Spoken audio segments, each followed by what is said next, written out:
Address to a haggis. Poor William Wallace, Robert the Bruce, what did they all fight for? Blah, blah, blah.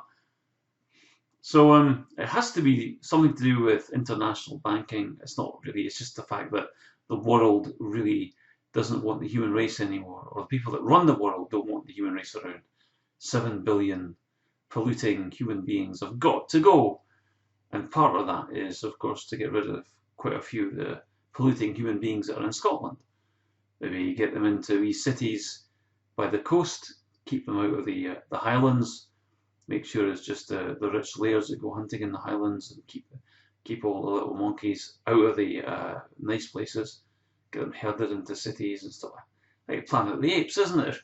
Anyway, I'm just thinking, well, thank goodness Angus McMonkey he's been a very good friend to me over the last couple of months. Angus McMonkey is very, very, he's been giving me some very good advice on what bananas to get, stuff like that, and why I should watch my carbon footprints and this kind of thing.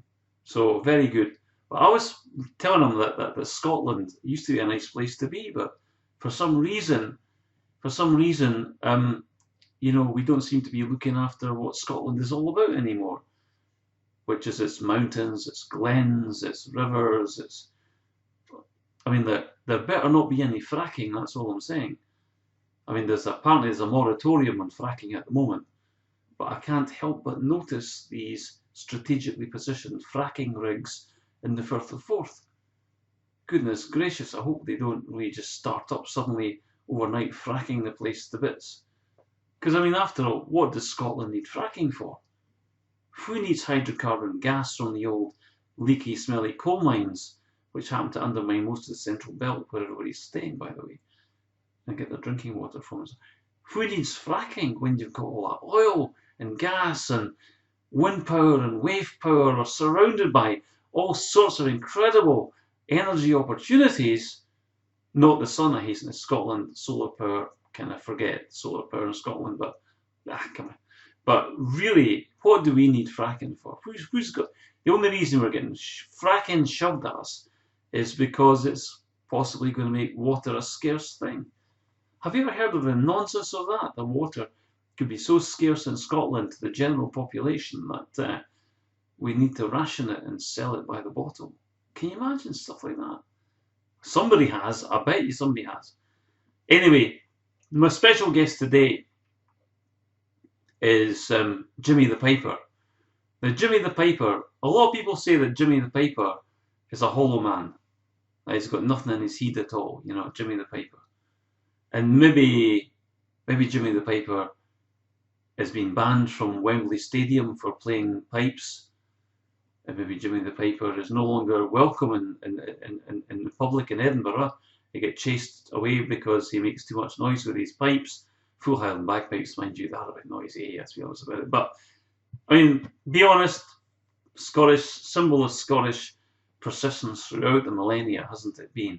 Charging to the sound of the skirl of the pipes and all that stuff. But, Jimmy the Piper, a lot of people say he's kind of empty-headed. But I don't think so. I think Jimmy the Piper's got an awful lot to say. And will you please welcome today my guest, Jimmy the Piper. Say hello to Jimmy the Piper. See, he's a happy piper. Jimmy the Piper. Say hello to Jimmy the Piper, folks. There you are, Jimmy the Piper.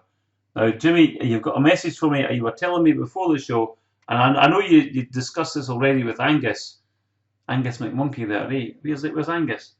You discussed it with Angus McMonkey earlier, that's right. But you've got a message for us, and is that right? Let me just see if it's true. But you're not empty-headed. No one said you're empty-headed. Look. What's that? Nobody said you're empty-headed. Nobody said you're empty-headed. You're not a hollow man. Now, what's that? What's that? What's that? I see the day that reason thus would stand us.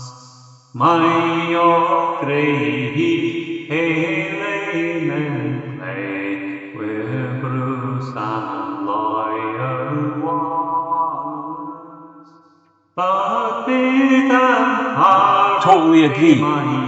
Totally agree. Thank you very much.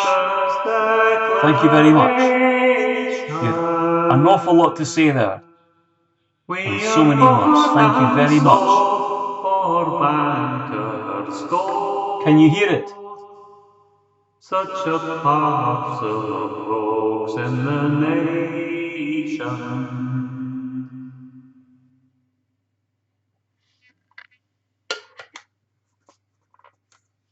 Thank you very, very much, Jimmy. Cheers.